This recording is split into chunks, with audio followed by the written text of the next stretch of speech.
اعوذ باللہ من الشیطان الرجیم بسم اللہ الرحمن الرحیم السلام علیکم ورحمۃ اللہ وبرکاتہ۔ انسان جب گناہ کرتا ہے اس کے بعد اس کے دل پر اس کا کیا اثر مرتب ہوتا ہے، اور جب شیطان نے اللہ تعالیٰ سے یہ کہا کہ میں تمہارے بندوں کو مرتے دم تک گمراہ کرتا رہوں گا، تو اس کے جواب میں اللہ تعالیٰ نے شیطان مردود کو کیا کہا، اور جو کہا وہ ہمارے لیے ایک انتہائی خوشخبری ہے۔ اور تیسری بات کہ جب ہم گناہوں سے پلٹ جاتے ہیں اور تائب ہو کر اللہ کی طرف رجوع کرتے ہیں تو اس کا ہمیں کیا ریوارڈ ملتا ہے۔ آج ان باتوں پر ہمارے پیارے نبی حضرت محمد صلی اللہ علیہ وآلہ وسلم کی جو احادیث مبارکہ ہمیں ملتی ہیں اور ان سے جو ہمیں فیض اور رہنمائی ملتی ہے وہ آپ کے سامنے بیان کرنا چاہوں گا۔ پہلی حدیث مبارکہ حضرت ابو ہریرہ رضی اللہ تعالی عنہ سے روایت ہے کہ نبی کریم صلی اللہ علیہ وآلہ وسلم نے فرمایا کہ مومن جب گناہ کرتا ہے تو اس کے دل پر ایک سیاہ دھبا پڑ جاتا ہے، پھر اگر وہ توبہ کر لے اور گناہ کو چھوڑ دے تو اس کا دل صاف ہو جاتا ہے، یعنی گناہ کی وجہ سے جو اس کے دل پر سیاہ رنگ کا نشان پڑا تھا وہ ختم ہو جاتا ہے۔ لیکن اگر وہ گناہ سے پیچھے نہیں ہٹتا اور اس دلدل میں مزید دھنستا چلا جاتا ہے تو اس کے اثرات اس کے دل پر مرتب ہوتے ہیں اور وہ دل مزید سیاہ ہوتے چلا جاتا ہے، اور یہاں تک کہ وہ سیاہ نشان اس کے پورے دل کو لپیٹ لیتا ہے۔ اور پھر ہمارے نبی کریم صلی اللہ علیہ وآلہ وسلم نے فرمایا اور یہی ہے وہ ران، یعنی زن جو اللہ تعالیٰ نے قرآن میں بیان کیا ہے۔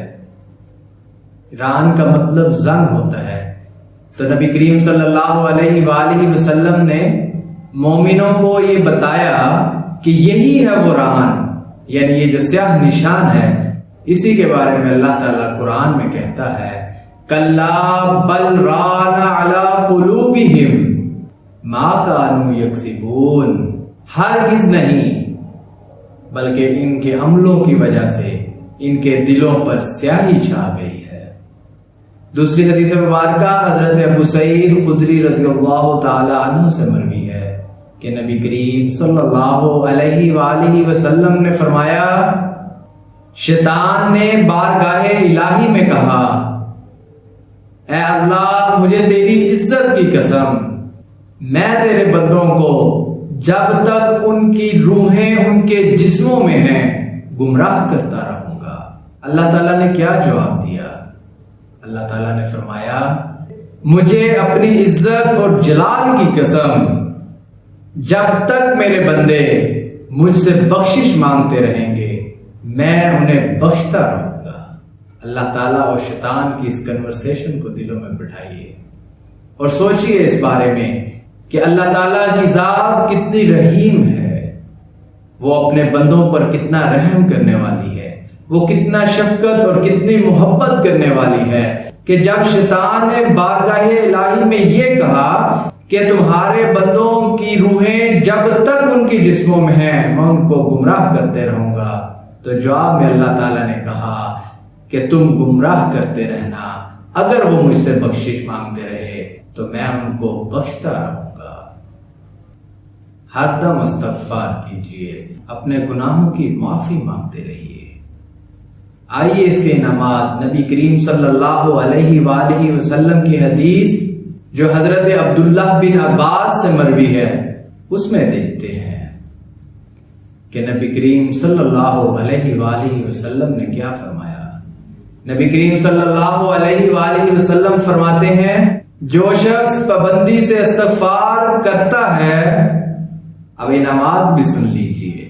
پہلا انعام، اسے ہر غم سے نجات مل جاتی ہے، پہلی بات۔ دوسری بات، اسے ہر مشکل سے نکلنے کا راستہ مل جاتا ہے۔ اور سنیے اگلی بات جس کے لیے آج ہر آدمی پریشان ہے، مالی مشکلات کا رونا روتا ہے، مالی تنگ دستی کا رونا روتا ہے، قرضوں کے نیچے دبے ہونے کا رونا روتا ہے۔ نبی کریم صلی اللہ علیہ وآلہ وسلم نے فرمایا کہ استغفار کرتے رہو، کہ تم میں سے جو پابندی سے استغفار کرتا ہے اللہ اس کو وہاں سے رزق دیتا ہے جہاں سے اس کا گمان بھی نہیں ہوتا۔ غم سے نجات بھی مل گئی، ہر مشکل سے نکلنے کا راستہ بھی مل گیا، اور رزق وہاں سے ملا جہاں سے گمان ہی نہیں ملنے کا۔ تو اب کیا چاہیے؟ کرنا کیا ہے بدلے میں اپنا ہی بھلا کرنا ہے، استغفار کر کے اپنی زندگیوں کو سنوارنا ہے، گناہوں سے نجات دلانی ہے۔ یہ دنیا بھی مل جائے گی اور اگلی دنیا بھی سمجھ جائے گی۔ اللہ تعالیٰ ہمیں نبی پاک صلی اللہ علیہ وآلہ وسلم کے فرامین سن کے ان پر عمل کرنے کی توفیق عطا فرمائے۔ آمین ثم آمین۔